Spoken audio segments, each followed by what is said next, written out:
Sejarah singkat Perang Diponegoro. Pada masa penjajahan oleh Belanda di Indonesia, telah banyak perlawanan yang dilakukan oleh rakyat Indonesia dari berbagai daerah. Salah satu perlawanan rakyat Indonesia terhadap penjajahan kolonial Belanda adalah Perang Diponegoro. Perang Diponegoro atau Perang Jawa merupakan perang besar dan berlangsung selama 5 tahun, dari tahun 1825 sampai 1830. Perang ini dilatar belakangi oleh kebencian rakyat Jawa terhadap Belanda atas penindasan yang terjadi di tanah Jawa. Sesuai dengan namanya, perang ini dipimpin oleh Pangeran Diponegoro yang merupakan pangeran dari Kesultanan Yogyakarta.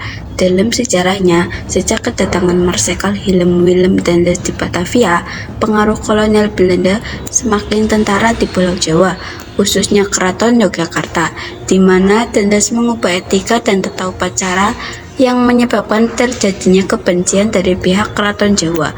Ia memaksa pihak Keraton Yogyakarta untuk memberinya akses terhadap berbagai sumber daya alam dan manusia dengan mengerahkan kekuatan militernya setelah Sri Sultan Hamengkubuwono IV wafat.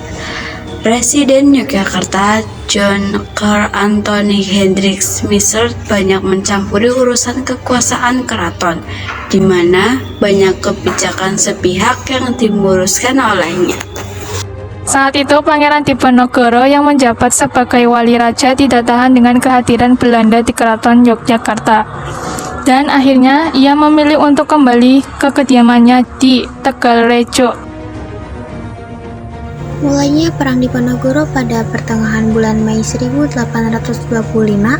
Messer memutuskan untuk memperbaiki jalan-jalan kecil di sekitar Yogyakarta.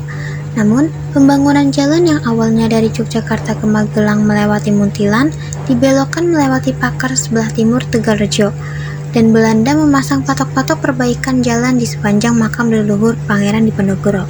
Ulah Belanda inilah yang memancing kemarahan Pangeran Diponegoro dan rakyat setempat. Akhirnya Pangeran Diponegoro mengganti patok-patok tersebut dengan tombak sebagai tanda pernyataan perang terhadap Belanda.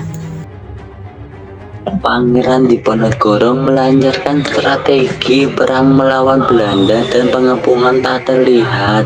Sedangkan untuk melawan dan mengalahkan pasukan Diponegoro, Belanda dipimpin oleh jenderal menerapkan strategi benteng, yaitu dengan mendirikan benteng di setiap daerah yang dikuasai dan dihubungkan dengan jalan agar komunikasi serta pergerakan pasukan bergerak lancar.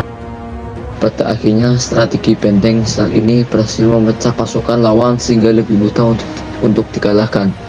Di mana pada tahun 1829, Kiai muncul sebagai pemimpin spiritual, pemberontakan ditangkap menyusul. Kemudian Pangeran Mangkubumi dan panglima utamanya yaitu Ali Pasha Prawirodidjo menyerah kepada Belanda. Akhirnya, pada 28 Maret 1830 berhasil menjemput pasukan Diponegoro di Magelang. Di sana, Pangeran Diponegoro menyatakan bersedia menyerahkan diri dengan syarat sisa anggota laskarnya dilepaskan.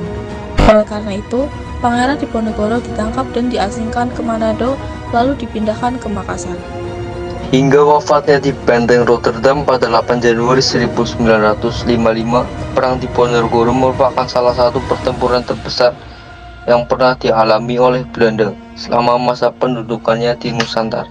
Akibat perang ini, penduduk Jawa yang tewas mencapai 200.000 jiwa, sedangkan korban tewas di pihak Belanda berjumlah 8.000 tentara Belanda dan 7.000 serdadu pribumi.